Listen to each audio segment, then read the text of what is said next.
1793 மற்றும் 94 ஆண்டு பயங்கரவாத ஆட்சி நடந்ததா? பயங்கரவாதம் ஆட்சி செய்தது மேக்ஸ்மில்லன் ராக்ஸ்பியர். அவர்தான் அப்பொழுது நாட்டை ஆண்டார்.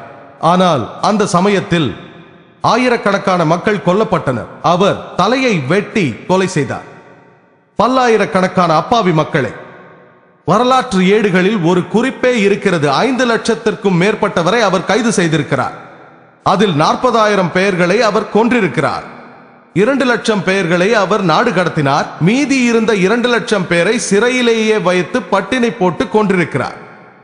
ஆகவே பயங்கரவாதம் என்பது முதலில் பிரெஞ்சு புரட்சியின் போதுதான் நடந்தது. இப்பொழுது சர்வதேச மீடியாக்கள் உள்ளன. அதில் ஒரு முக்கியமான விஷயம் அடிக்கடி வரும். அதுவும் அந்த விஷயத்தை திரும்ப திரும்ப சொல்வார்கள். குறிப்பாக மேற்கத்திய மீடியாக்கள். அந்த ஸ்டேட்மெண்ட் என்னவென்றால், எல்லா முஸ்லிம்களும் தீவிரவாதிகள் அல்ல, ஆனால் எல்லா தீவிரவாதிகளும் முஸ்லிம்களே என்பதுதான். இந்த ஸ்டேட்மெண்ட் இப்பொழுது இந்தியாவிற்கும் வந்துவிட்டது. குறிப்பாக ஜூலை 11 அன்று நடந்த மும்பை ரயில் தொடர்குண்டு வெடிப்பின் பொழுது, இது மும்பையில் மட்டுமல்ல, இந்தியாவின் பல்வேறு பகுதிகளிலும் இந்த ஸ்லோகம் மக்களால் மீண்டும் மீண்டும் சொல்லப்படுகிறது. அது என்னவென்றால், எல்லா முஸ்லிம்களும் தீவிரவாதிகள் அல்ல, ஆனால் எல்லா தீவிரவாதிகளும் முஸ்லிம்களே. இன்று அதை பற்றி வரலாற்று ஆவணங்கள் என்ன சொல்கின்றன என்று ஆய்வு செய்வோம். உலக வரலாற்றில் நமக்கு கிடைக்கும் பயங்கரவாத தாக்குதல்களை பற்றிய புள்ளி விவரங்களை பார்ப்போம். 19ஆம் நூற்றாண்டின் ரெக்கார்டுகளை புரட்டினால் முஸ்லிம்களால் நடத்தப்பட்ட எந்த பயங்கரவாத தாக்குதலையும் காண்பது அரிது. நேரம் குறைவாக இருப்பதால் விரிவாக பேச முடியாது.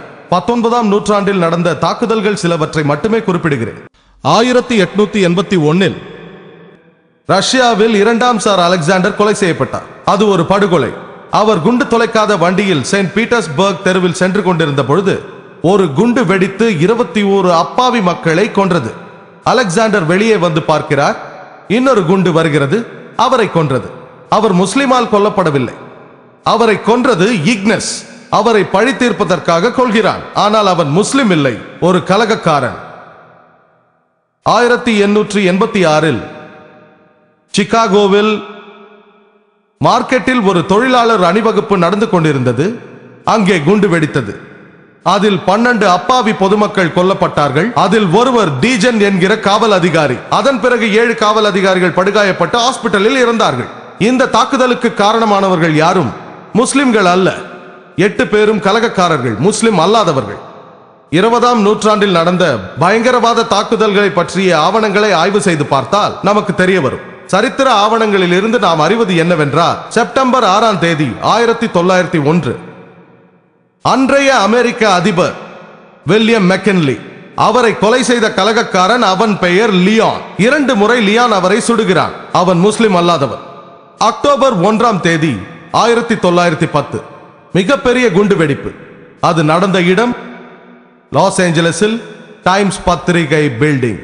அதிலும் 21 அப்பாவி மக்கள் கொல்லப்பட்டார்கள். இந்த 2 குண்டு வெடிப்புக்கும் காரணமானவர்கள் 2 பேருமே கிறிஸ்தவர்கள். அவர்களின் பெயர் ஜேம்ஸ் அண்ட் ஜோசப். அவர்கள் யூனியன் லீடர்ஸ். அவர்கள் முஸ்லிம்கள் அல்ல. 1914ஆம் ஆண்டு ஜூன் 28ஆம் தேதி பிரான்சில் உள்ள சர்வஜோவில் ஆஸ்திரிய நாட்டின் இளவரசரும் அவரது மனைவியும் கொல்லப்படுகிறார்கள். முதல் உலக போருக்கு அதுவும் ஒரு காரணம். இந்த கொலைகளை செய்தது யார் என்று நாம் பார்த்தால், அவர்கள் போஸ்னியா நாட்டை சேர்ந்தவர்கள். பெரும்பாலானோர்கள் செர்பியர்கள். அவர்கள் முஸ்லிம்கள் இல்லை. வரலாற்று ஆவணங்களை வைத்து நாம் பார்க்கும் பொழுது ஏப்ரல் 16ஆம் தேதி 1925 மீண்டும் ஒரு குண்டு வெடிப்பு. இது நடந்த இடம் செயின்ட் நெதலியா சர்ச், சோஃபியா, பல்கேரியாவின் தலைநகரம். இதில் 150க்கும் மேற்பட்டோர் கொல்லப்பட்டார்கள். 500க்கும் மேற்பட்டோர் படுகாயமடைந்தார்கள். அந்த பல்கேரியா மண்ணில் நடந்த மிக பெரிய தாக்குதல் அதுதான். அந்த பயங்கரவாதத்தை நிகழ்த்தியது பல்கேரியாவின் கம்யூனிஸ்ட் பார்ட்டி. அவர்கள் முஸ்லிம் இல்லை. வரலாற்று ஆவணங்களில் இருந்து இன்னொரு தாக்குதல். அது 9 அக்டோபர் 1934 யுகோஸ்லாவியாவின் அரசர் முதலாம் அலெக்சாண்டர் கொலை செய்யப்படுகிறார். அவரை கொன்றது விளாடா ஜார்ஜெஃப். அவன் முஸ்லிம் அல்ல. முதலில் அமெரிக்க விமானம் கடத்தப்பட்டது. அதை கடத்தியது முஸ்லிம் அல்ல, முஸ்லிம் அல்லாதவன். அவன் பெயர் ஆர்டிஸ். அவன் கடத்தி சென்ற இடம் கியூபா. அந்த நாட்டில் அதன் பிறகுதான் அவன் அடைக்கலமே தேடினான். வரலாற்றில் நடந்த பயங்கரவாத தாக்குதல்களை பற்றி நாம் பார்த்தோமானால் 1968ஆம் ஆண்டு கோத்தமாலாவின் தூதர் கொலை செய்யப்பட்டது முஸ்லிம் அல்லாதவனால் தான். 1969இல் ஜப்பானிய தூதர் முஸ்லிம் அல்லாதவனால் குத்தப்பட்டார். பிரேசில் நாட்டு தூதுவர் 1969இல் கடத்தப்பட்டார். கடத்தியவர் முஸ்லிம் அல்ல. யாவரும் அறிந்த ஓக்லஹாமா குண்டு வெடிப்பு, இது நடந்தது 19 ஏப்ரல் 1995. இதில் இந்த சம்பவத்தில் ஒரு வாகனம் நிறைய குண்டுகளை நிரப்பி வைத்து ஓக்லஹாமாவில் இருந்து பெடரல் கட்டிடத்தில் மோதச் செய்தனர். அதில் 166 அப்பாவி மக்கள் கொல்லப்பட்டனர். பல நூறு பேர் காயமடைந்தனர். முதலில் வெளிவந்தது மத்திய கிழக்கு நாட்களின் சதி என்று பல நாட்கள் சொல்லப்பட்டது. அதன் பிறகுதான் தெரிய வந்தது இதை செய்தது 2 வலதுசாரி இயக்கத்தவர், கிறிஸ்தவர்கள். அவர்கள் பெயர் திமோத்தி அண்ட் டெரி. ஓக்லஹாமாவில் இருந்த பெடரல் கட்டிடத்தை குண்டு வைத்து தகர்த்தவர்கள். ஆனால் இந்த செய்தி வந்தவுடன் வந்த சில நாட்களிலேயே அழிந்து விட்டது.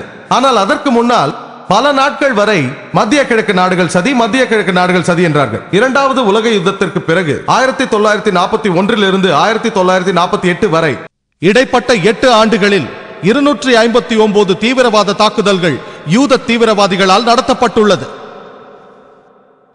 இதில் எத்தனையோ அமைப்புகள், இக்னோ, ஸ்டர்ன் கேங், ஹேகனா. பிரபலமான கிங் டேவிட் ஹோட்டலில் நடந்த குண்டு வெடிப்பை பற்றி உங்களுக்கு தெரியும். 22 ஜூலை 1946இல் அது தகர்க்கப்பட்டது. அதை நடத்தியது இக்னோ. அதற்கு தலைமை தாங்கியது மானிக்கம் பிகின். அதில் 91 அப்பாவி மக்கள் கொல்லப்பட்டார்கள். அதில் 28 பேர் பிரிட்டிஷ், 41 அரேபியர்கள், 17 யூதர்கள், மற்றவர்கள் 5. அந்த யூதர்கள் அரபியர்களைப் போல் உடை அணிந்து முஸ்லிம்களைப் போல் சென்று குண்டு வைத்திருக்கிறார்கள். இதற்கு தலைமை தாங்கியது மானிக்கம் பிகின்.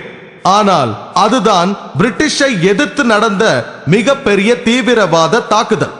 அதில் 91 பேர் கொல்லப்பட்டார்கள். இது நடந்த சமயம் மானிக்கம் பிகின் ஒரு நம்பர் 1 தீவிரவாதி என்று பிரிட்டிஷ் கவர்மெண்டால் அறிவிக்கப்பட்டார். சில நாள் கழித்து, சில வருடங்கள் கழித்து அவர் இஸ்ரேலின் பிரதம மந்திரியானார். இன்னும் 2 ஆண்டுகள் கழித்து அவருக்கு அமைதிக்காக நோபல் பரிசு வழங்கப்படுகிறது. கொலைகாரனுக்கு நோபல் பரிசா? ஒரு மனிதன் 1000, 10,000 மனிதர்களை கொல்கிறான். அதன் பிறகு இஸ்ரேலின் பிரதம மந்திரி ஆகிறான், நோபல் பிரைஸ் பெறுகிறான் அமைதிக்காக. எத்தனையோ அமைப்புகள் போராடுகிறார்கள். ஸ்டர்ன் கேங், இக்னோ, ஹேகனா எல்லோரும் யூத பயங்கரவாதிகள். அதன் தலைவர்கள் யட்சாக் Rubin, Manickam begin, Ariel Sharon பிற்காலத்தில் பிரதம மந்திரியாகி உயர் பதவிக்கு வந்து இஸ்ரேலில் வசிக்கிறார்கள். அவர்கள் அனைவரும் யூத நாட்டிற்காக போராடியவர்கள். நீங்கள் உலக வரைபடத்தை 1945ற்கு முன் பாருங்கள்.